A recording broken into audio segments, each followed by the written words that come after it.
RCB vs Mumbai Indians இந்த ரெண்டு டீமுக்குமே வந்து இன்னைக்கு வந்து மேட்ச் நடக்க போகுது. எங்க நடக்க போகுது அப்படினா வாங்கடே ஸ்டேடியம் மும்பைல வந்து நடக்க போகுது. ரெண்டு டீமுமே தலா ஒரு மேட்ச் தான் வந்து வின் பண்ணிருக்காங்க. இதுவரைக்கும் 5 மேட்ச்ல விளையாடிய RCB ஒரு மேட்ச் மட்டும் தான் வின் பண்ணிருக்காங்க. மும்பை இந்தியன்ஸ் 4 மேட்ச் விளையாடி ஒரு மேட்ச் தான் வந்து வின் பண்ணிருக்காங்க. இவங்க ரெண்டு பேருக்குமே இனி வரும் போட்டிகள் எல்லாமே வந்து முக்கியமான மேட்ச். அண்ட் தென் இவங்களோட ஸ்ட்ரென்த் அண்ட் வீக்னஸ் என்ன அப்படின்றத நம்ம இந்த வீடியோல வந்து பார்க்கலாம். வாங்க வீடியோக்குள்ள போகலாம்.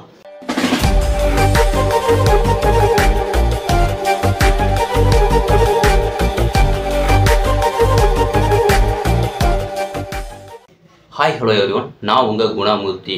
இந்த வருஷம் ஐபிஎல்லை பொறுத்த வரைக்கும் வந்து பார்த்தீங்கன்னா மும்பை இந்தியன்ஸோட பர்ஃபார்மன்ஸ் கொஞ்சம் லோவாகவே தான் இருந்துக்கிட்டு இருக்கு. ஏன் அப்படின்னா கேப்டன்சி மாறினதால கூட இருக்கலாம். இன்னும் பிளேயர்ஸ்லாம் வந்து யாருமே வந்து அடாப்ட் ஆகலை அப்படின்ற மாதிரி தான் கடந்த 3 மேட்சாக வந்து தெரிஞ்சுது. லாஸ்ட் மேட்ச்சில் தான் சரி ஓரளவுக்கு ஓகே அப்படின்ற மாதிரி வந்து தோணுச்சு.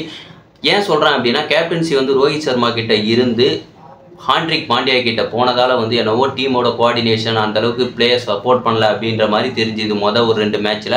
ஏன் அப்படி சொல்கிறேன்னா SRH டீம் கூட வந்து மேட்ச் விளையாடினாங்க மும்பை இந்தியன்ஸ். அதில் வந்து SRH டீமில் டிராவிஸ் ஹெட், அபிஷேக் சர்மாவும் பொலப்பொலன்னு பொழந்திருப்பாங்க. அந்த ஹென்ரி கிளாஸனும் பொலப்பொலன்னு பொழந்தாரு.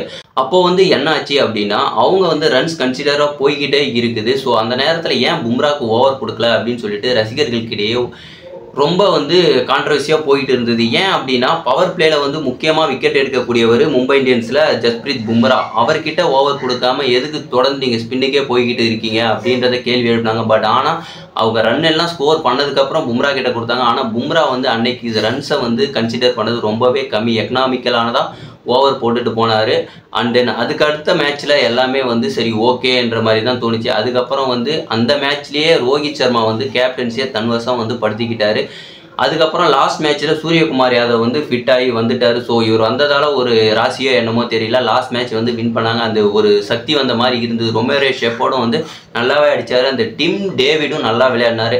அண்ட் தென் எனக்கு 2 தான் தோணுது. பேட்டிங்கில் வந்து இந்த இஷான் கிஷானும் திலக் வர்மாவும் ஒரு ஃபார்முக்கு வந்தாங்க அப்படின்னா கடப்பாறை பேட்டிங் தான். உண்மையிலேயே சொல்ல போனோம்னா கடப்பாறை பேட்டிங் தான். இவங்கள அசைச்சிக்கவே முடியாது. அண்ட் தென் பவுலிங் நல்லாவே இருக்குது. என்ன தான் இவங்க ரன் கன்சிடர் பண்ணாலுமே அதை சேஸ் பண்ணுற அளவுக்கு பேட்டிங் கேப்பபிலிட்டி இவங்கள்ட்ட இருந்துக்கிட்டு இருக்கு. இந்த வருஷம் அவங்க டாப் 4ல் வந்து வரத்துக்கு நிறைய சான்சஸ் கண்டிப்பாகவே இருக்குது. ஒரு நல்ல கம்பேக் கொடுப்பாங்க அப்படின்னு வந்து இன்னைக்கு தெரியும். அண்ட் தென் பவுலிங்கில் பும்ரா, ஜெரால்ட் காட்ஸி, ஆகாஷ் மத்வால் இவங்க எல்லாருமே நல்லா பெர்ஃபார்ம் பண்ணிக்கிட்டு இருக்காங்க. இன்றைக்கி இவங்களோட பெர்ஃபார்மன்ஸ் தொடரும் அப்படின்னு தான் நான் நினைக்கிறேன். இவங்களோட வெற்றியும் தொடரும் அப்படின்னு தான் நான் நினைக்கிறேன். வாங்க RCB டீமை போய் பார்ப்போம். RCB டீமை பொறுத்த வரைக்கும் வந்து பார்த்தீங்கன்னா அது டீம் இல்லை, விராட் கோலி அண்ட் கோ அப்படின்னு தான் சொல்லணும். ஏன்னா விராட் கோலி மட்டும்தான் வந்து தன்னோட ஷிப்பை வந்து கேப்டன் போல் ஒரே ஆள் மட்டும்தான் கூட்டிகிட்டு போயிட்டு இருக்காரு. பேட்டிங்கில் இவரோட கன்சிஸ்டன்சியான பெர்ஃபார்மன்ஸ்னால மட்டும்தான் இவங்க வந்து ஓரளவுக்காவது ஸ்கோர் பண்ணிடுறாங்க. 170, 180 என்ன தான் வந்து அடித்தாலுமே பவுலிங்கில் வந்து இவங்களால டிஃபெண்ட் பண்ணவே முடியல. ஏன் அப்படின்னா விராட் கோலி ஃபர்ஸ்ட் மேட்ச்சில் வந்து அடிக்கலை. ஃபர்ஸ்ட் மேட்ச்சில் ஃபாஃப் டு பிளேசி மட்டும்தான் அடித்தார். மீதி எல்லா மேட்ச்லையுமே வந்து விராட் கோலி அடித்தார். அது மட்டும் இல்லாமல் ஒரு செஞ்சுரியும் வந்து போட்டார். அண்ட் இவங்க டீமில் என்ன ப்ராப்ளம் அப்படின்னா நிறையா பேர் வந்து கேட்குறாங்க ஏன் வில் ஜாக்ஸை ஏலத்துலேருந்து எடுத்தீங்க, பட் ஆனால் ஏன் உள்ள பிளேயிங் லெவலில் வச்சிக்க மாட்டேன்றீங்க அப்படின்ற கேள்வியெல்லாம் தொடர்ந்து எழுந்துக்கிட்டே இருக்குது. இன்ஸ்டாகிராமில் கூட ரீல்ஸ் போடுறாங்க. கண்டா வர சொல்லுங்கள் பாட்டை போட்டு கூட இவங்களை வந்து எடுங்க அப்படின்ற மாதிரி சஜஸ்ட் பண்ணிக்கிட்டு இருக்காங்க. அண்ட் தென் மேக்ஸ்வெல் இந்த வருஷம் வந்து சுத்தமாக ஒன்றுமே கிடையாது.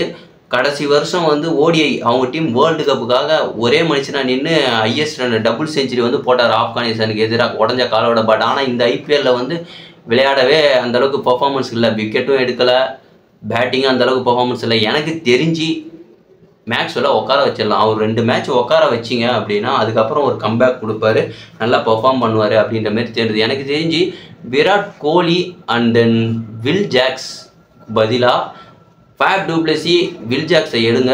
வில் ஜாக்ஸும் ஃபாஃப் டு பிளேசியும் ஓப்பனிங் இறங்கினா நல்லாயிருக்கும். விராட் கோலி வந்து 1 டவுன் இறங்கணும்.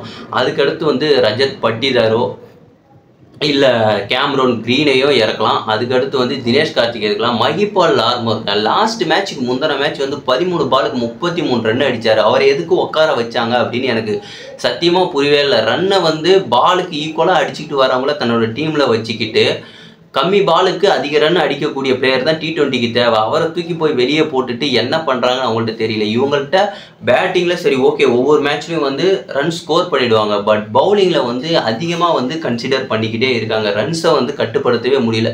சிராஜ் ஒர்க் அவுட்டே ஆகலை சுத்தமாக. யாஷ் தயால் வேலைக்கே ஆகலை.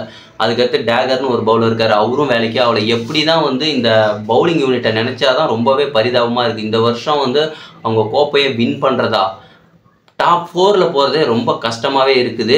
அண்ட் தென் போகிறது ரொம்ப கஷ்டம்தான். பட் ஆனால் இதில் டீமோட கான்ட்ரிபியூஷன் இருந்தது அப்படின்னா இவங்க ரன்னே கன்சிடர் பண்ணக்கூடாது, நம்ம வின் பண்ணணும் அப்படின்னு ஒட்டுமொத்த டீமும் நினச்சிதுன்னா கண்டிப்பாக அவங்க கோப்பையை வின் பண்ணலாம். பட் பிளேயர்ஸ் எல்லாமே நல்ல பிளேயர்ஸ் தான். ஏன் எடுத்துக்காட்டுக்கு சிஎஸ்கேவை எடுத்துக்கிட்டால் அதை விட பவுலிங்கில் அதிகமாக ரன்ஸ் கொடுக்கக்கூடிய பவுலர் தான். பட் ஆனால் கேப்டன்சி மூலமா வந்து அவங்கள கட்டுப்படுத்துகிறாங்க.